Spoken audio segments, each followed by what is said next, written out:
Welcome to The Thriving Mama, the podcast that teaches you not just how to survive, but to thrive in motherhood. I'm your host, Dr. Stephanie Davis.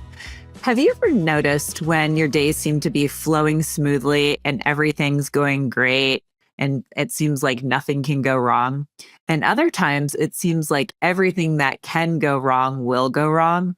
I don't believe this is coincidence. After working with thousands of clients over the years, I've seen this play out over and over again, including in my own life. What is the difference between those positive, flowy, amazing days and the ones where nothing will go your way? The answer is simple. The connection to a higher source or belief that there is something greater than you out there.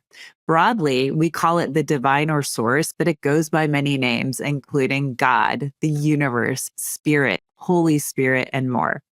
Today, we're going to explore how releasing the inner baggage and trauma makes space for more divine interaction, how the energy connects us all, and why the divine connection improves your inner peace and knowing.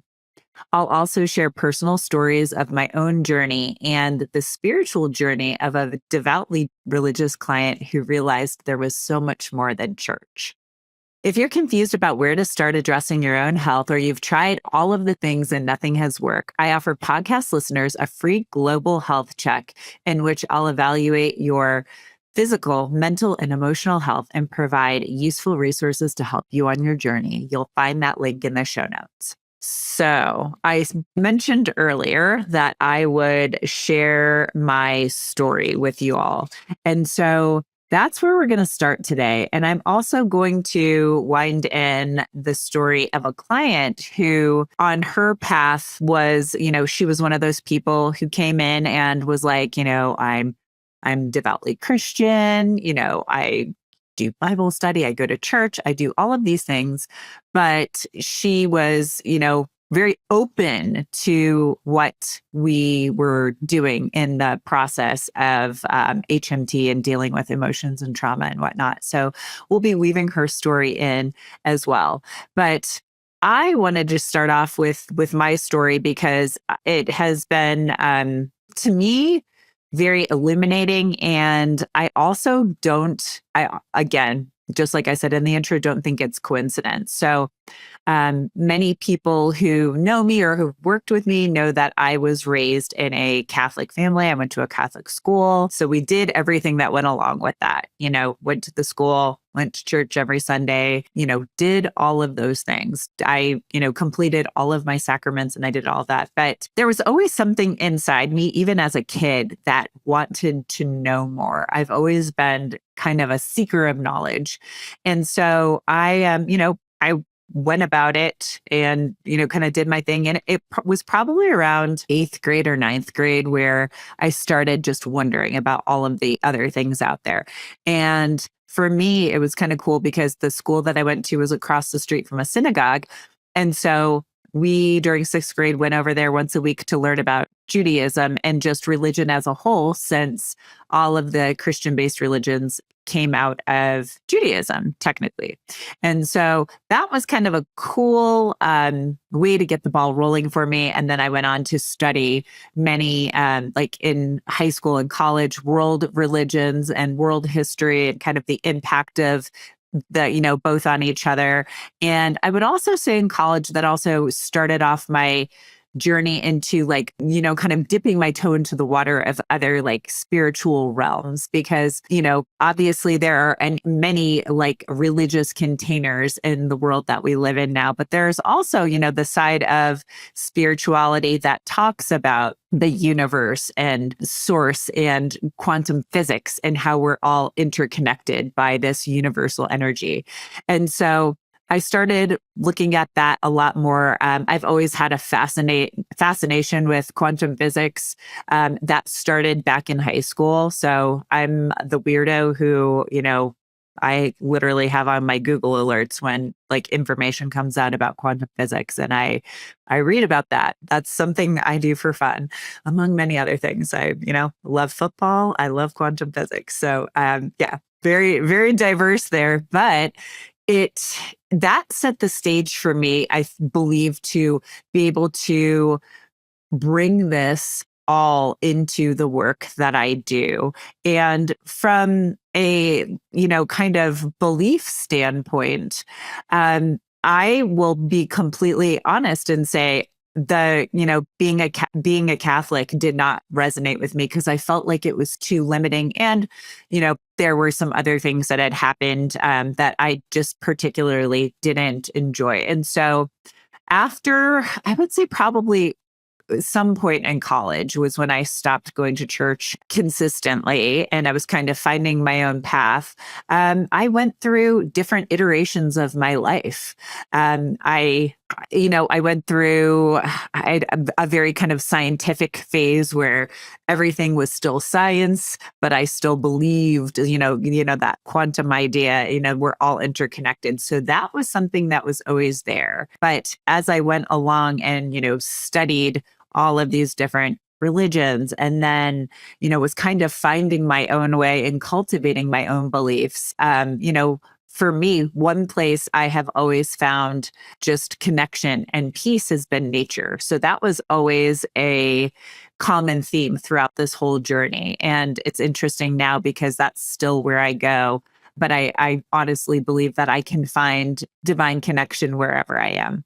And that I think is just a byproduct of all of the work that I've done. But also, I went from that.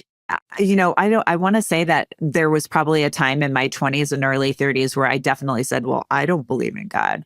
And so there was that. And then, like I said, that kind of cultivated, over time and it brought me back to where I am now, where this is to say, I'm giving you guys a qualifier now. These are my beliefs and my experience. And this is just what my kind of knowing is now. I am very open to receiving information and also changing my mind. I'm not a static person. I don't sit there. I'm not dogmatic. I don't sit there and say, this is the way it is and the only way it is. I think those who've been listening to me for a long time know that already, or those who know me. But I just wanted to give you that qualifier in the fact that I have come to the place where I believe what we label as God is that universal energy that connects us all. And in quantum physics, it is known that there is an energy in the universe that connects everything and everybody. So to me, that is what we all, we call God, spirit, source, divine, universe, whatever you want to name it. But for me, that is what, God truly is.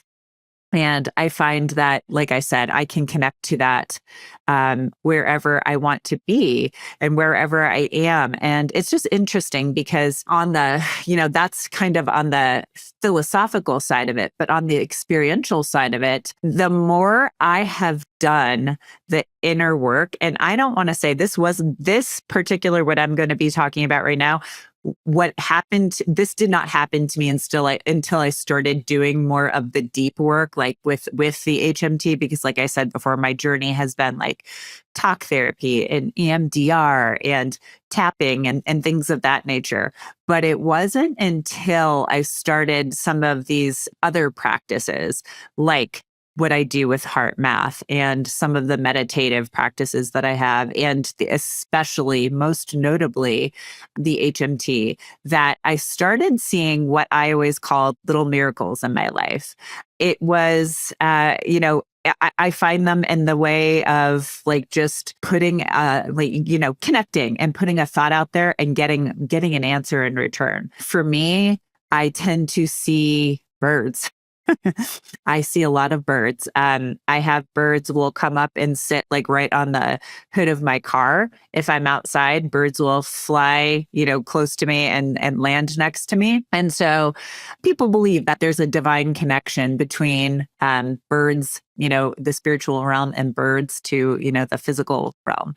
And so it was really interesting to me because at first I kind of played it off as, oh, that's pure coincidence. But I would, literally in my, communications with, the divine and God, I would be like, hey, send me a sign or send me a bird or something like that. And usually very quickly I would get get a bird near me. And it's really interesting because I've gone through phases with different kinds of birds. For a very long time, it was like a lot of raptors, hawks, golden eagles, and owls. And then we relocated, and then I still do see the hawks sometimes. That will be the bird. Like about 3 or 4 weeks ago, I was driving home from dropping my kids off at school, and I had a hawk that flew right above the windshield of my car, like straight over it. And it was pretty crazy. It was amazing, but it was pretty crazy. And it happened at a really interesting place because it was a bend in the road, and the roads were a little bit icy. So I'm like, this is great. It's because I was paying attention to the hawk and not the road. But anyhow, but now I see a lot of crows and magpies, so corvid birds. But I also see doves and mountain bluebirds. So it's interesting to see how like that has changed. But that's been something that's very, commonplace for me now that I feel like I have a very strong divine connection. And I also get little signs otherwise too. There are little things that just, I will think about something happening in my life and then it happens almost immediately or very quickly after I have the thought, or I will find something on the ground that is, it's tied to something that has meaning to me. So it's really interesting how all of these little things will pop up into your awareness when your heart and your mind are open to it and open to receiving. And so that was, my journey and my experience. And it was interesting because the other day I would say on a weekly basis, I do a big connection. And I usually do it on Mondays or Tuesdays, like earlier in the week to kind of set the tone for my week. And this actually happened this week. And I was sitting, I usually set a space. I have shared with y'all before. I have a lot of guardian angels, and so I had some of my guardian angels around with me, and I lit a candle, and I was just kind of getting in. I did my heart math. I got myself into that like gratitude and loving space, and it was interesting because normally I keep my eyes shut the whole time, and something kept on prompting me to open my eyes. And so it's funny because I wrote this down and I'm going to share it with y'all. So in the span of, I think I did this for about 30 to 40 minutes. I did my kind of like my connection and my gratitude and, kind of like, I'd say effective prayer. I saw 2 crows, I had 2 magpies, 7 doves, but one of them was white. So it was one white dove amongst, 6 other gray doves. And then at the end, a flock of geese came by. I'm not quite sure the connection to geese because geese aren't something that people necessarily, to my knowledge, believe correlate to the spiritual realm, but the crows, the magpies, and the doves definitely do. And it was interesting because when I first sat down and I, had been doing my thing and then I decided to open my eyes, what flew right by the window were the doves. The doves were first. And I saw that white dove and I was like, oh my gosh, like this is really cool. And I was like, this is an interesting sign. And then, I got back down, started doing my stuff. And then I shut my eyes and I was going along. And then it was the crows. And I was like, well, maybe there's something going on here. And that's when I started writing down the numbers of the birds that I was seeing.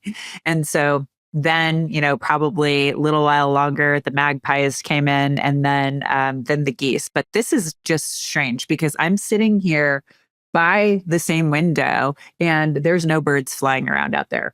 It was really fascinating to me that all happened in that 30 to 40 minute span. And so for me, that was like a major sign that the things that I was expressing were being heard. And so I find that a lot of people that I work with also have these experiences as they move on in the process. So I'm going to get back to my patient. She told me I could share the story, but also asked that I not say her name just because she she was concerned that, some people might make some connections, but I told her I wouldn't reveal any, kind of identifying, information. But like I said, she was a devoutly religious, it's Christian, and she's like, I go to church, I'm, active in my community. She does like different types of Bible study. And so that was at the beginning. And I've seen her and I've worked with her for many years.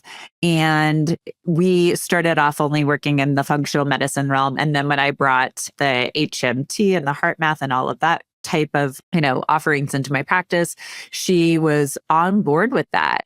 And she had no conflict. I think sometimes people feel like there can be a conflict, but there really is no conflict. At the beginning, I ask what people's beliefs are because we can bring that into the process. If you believe in God, we can bring that into the healing process. If you believe, if you call it spirit, if you call it source, we bring that into the healing process. But what I have found is that like people like her, I'll share her story here. They it evolves, that relationship evolves and often expands. And that's exactly what she said to me. She's like, I feel like my belief in God and, my religion has been expanded upon. And also, I'm trying to think of the other word she used, enriched because of the work that we're doing. And essentially what's happening is lots of times when you have emotional stuff going on, trauma or anything else like the mindset and the belief, related things, that is often in the front of our minds. And it's like fear, it just sits there.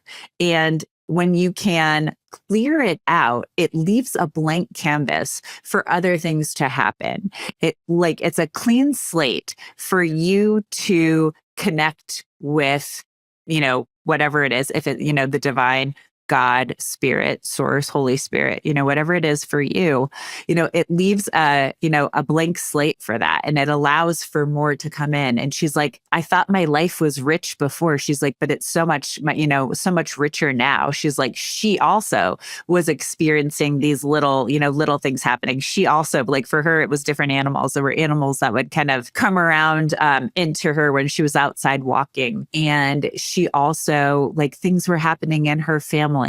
Certain family members were opening their minds more because of the area of the country that she's from. People tend to be very like kind of strict in their belief systems, not just religious, but also kind of cultural belief systems.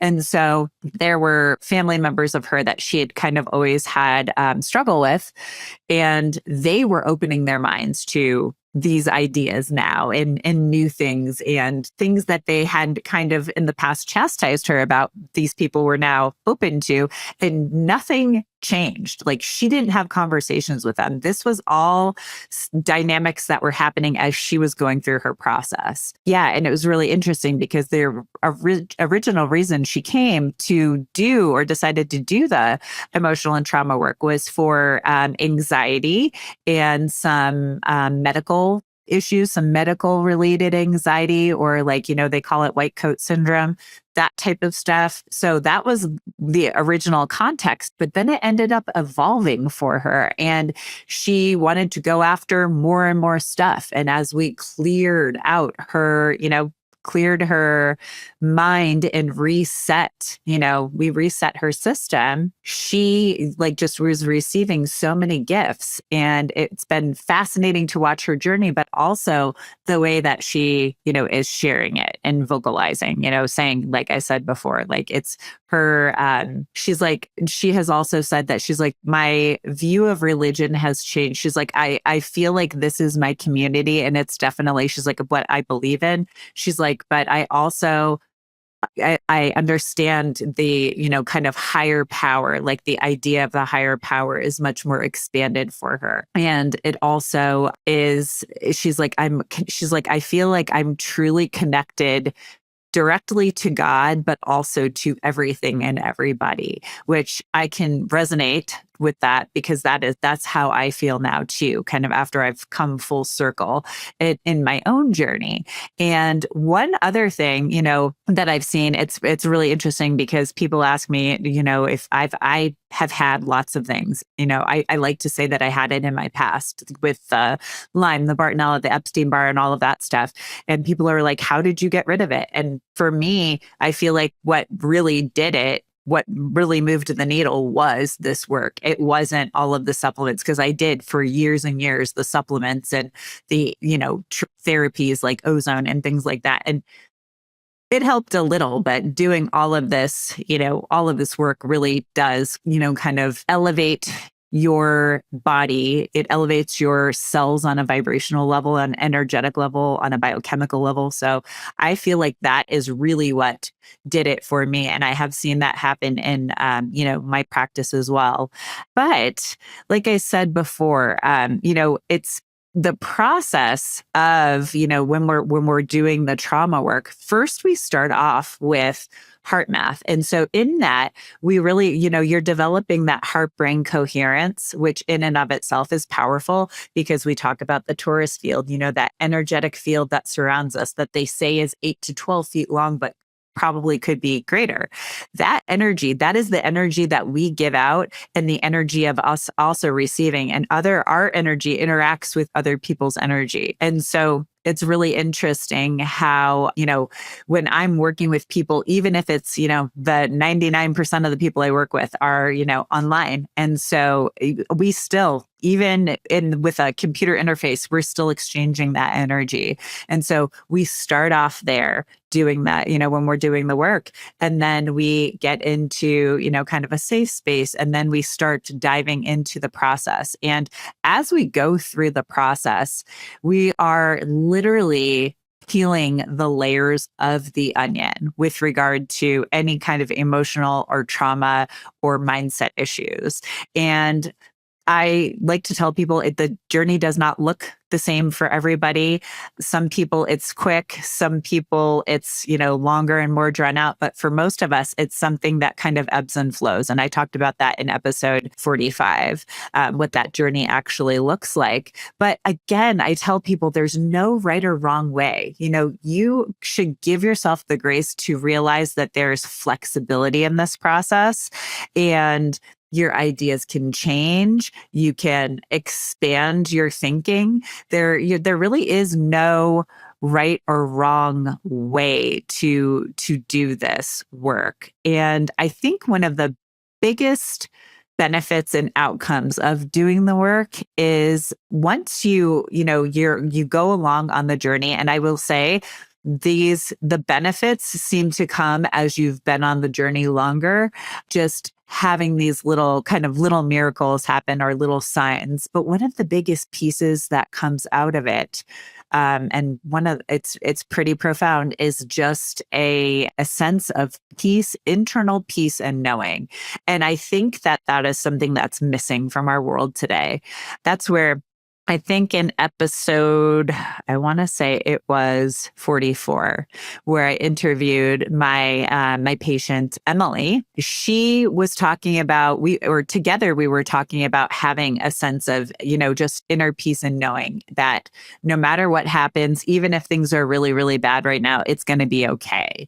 And not allowing that anxiety to take over, and knowing that when you're having one of those days where things aren't going so well, that it'll be okay. But what I will tell you is, at the beginning I said I don't believe it's coincidence that when things are flowing really well, that it's happening for a reason, or when they're not, it's also happening for a reason. I definitely think when you lose that connection, that to the divine, that things do start to kind of, fall to the wayside a little bit. And when you bring that connection back in, there's, some absolute, beauty that happens in your life, and things are much better and much smoother. But I would say the biggest piece of it is just that internal peace and that internal knowing that, in our world right now, there's so much anxiety and fear and sadness. And when you can move through all of that and get to this place of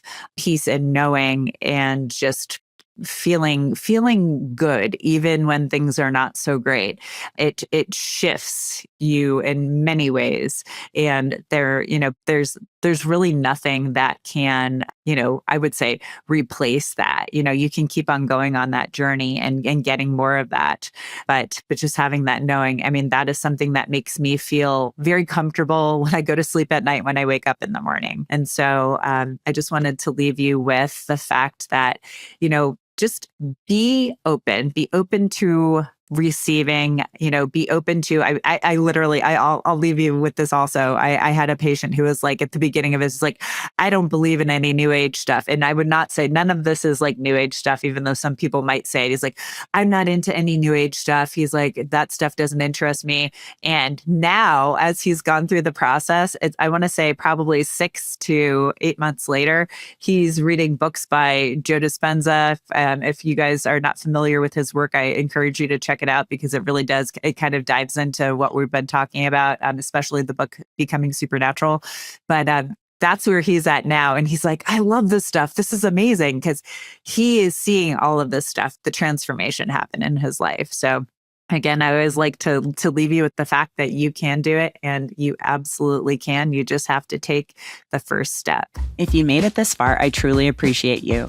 Remember, knowledge is just the beginning. Taking action is what truly sparks change. If you're overwhelmed and don't have enough energy to make it through the day, I invite you to book a free 20-minute coaching call with me.